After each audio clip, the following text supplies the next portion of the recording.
Hello, boys and girls. Tonight we are reading Henry and Mudge and Annie's Perfect Pet by Cynthia Ryland, illustrated by Susie Stevenson. I love Cynthia Ryland books. Okay, we're starting with Annie's wish. Henry and Henry's big dog Mudge always visited Cousin Annie next door. Annie used to live far away. Henry didn't see much of her, but now she lived next door, and it was fun. Henry and Annie rode bikes, played frisbee, and traded comics. And of course, they petted Mudge all the time. Annie loved Mudge. She loved his soft eyes and his warm nose and his big paws. Annie wished she had a dog. But her father was at work every day, and no one would be home to take care of a dog. Henry felt sorry for Annie. He remembered how much fun it was to get a new pet. Mudge had been the cutest puppy. He was all round and rolly and very small. Henry could pick him up and kiss him. Henry sure couldn't do that now. And Mudge was so short, and he could walk under the collie down the street. Wow. Not anymore. Henry wanted Annie to have her own pet. He went to his parents for help. Soft and dry. Maybe she could get a mouse, said Henry's father. Annie's afraid of mice, said Henry. What about a turtle? Said Henry's mother. Too wet for Annie, said Henry. A crab? Said his father. Too hard, said Henry. Ooh. A bird, said his mother.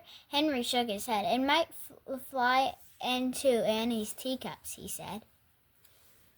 Okay, said Henry's father.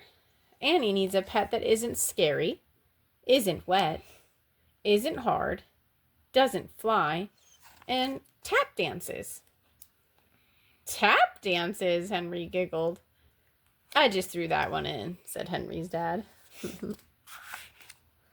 Henry's mother was thinking. I know, she said, a bunny. It's soft and dry and doesn't fly, and it doesn't have to be walked like a dog, said Henry. Yes, said Henry's father, but can it dance? We can do that with Bella. That's hilarious. The boys kind of do that. Mm-hmm. The pet store. Henry and Henry's parents and Henry's big dog Mudge took Annie to the pet store. When they went inside, birds were singing, puppies were barking, kittens were meowing, and mice were squeaking. Do you see anything there that you would want if you were looking for a pet? A mouse. I actually do like mouse.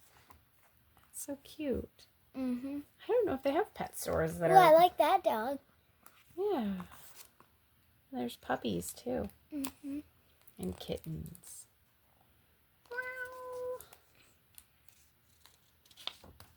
Did you read all that? Kittens were meowing and mice were...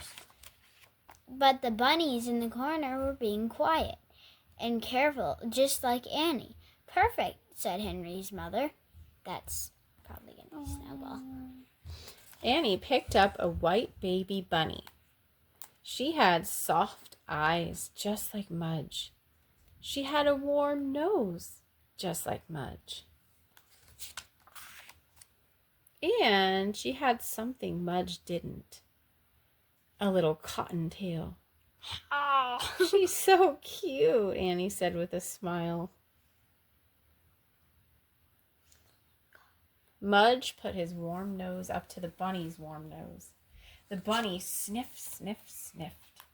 She seemed to like Mudge. And when Mudge gave her a big drooly kiss, she didn't even mind. Henry looked at his parents. "We found Annie's perfect pet," he said, and they took the bunny home. Snowball, Henry's Uncle Ed, made a beautiful hutch for Annie's bunny. Oh, that is pretty. It was painted with flowers and trees, and it had a little china bowl for the bunny to eat from, and soft bits of cotton for the bunny to sleep on. It fit Annie's room perfectly. Annie named her bunny Snowball. She played with her and sang to her and took her to Henry's house for visits. The bunny liked Henry's house. She liked riding on Mudge's back. Mudge carried the bunny all around. And when he got tired, they stopped for crackers. Oh. Annie was so happy to have a pet just right for her. "I love my bunny," Annie said. Annie told Henry. I know," Henry said. "She's soft and dry and doesn't fly." Suddenly, the bunny went flying through the air and landed on Mudge's back. Annie laughed. "Maybe she does," she said. That's really cute. Shall we read together again, boys and girls?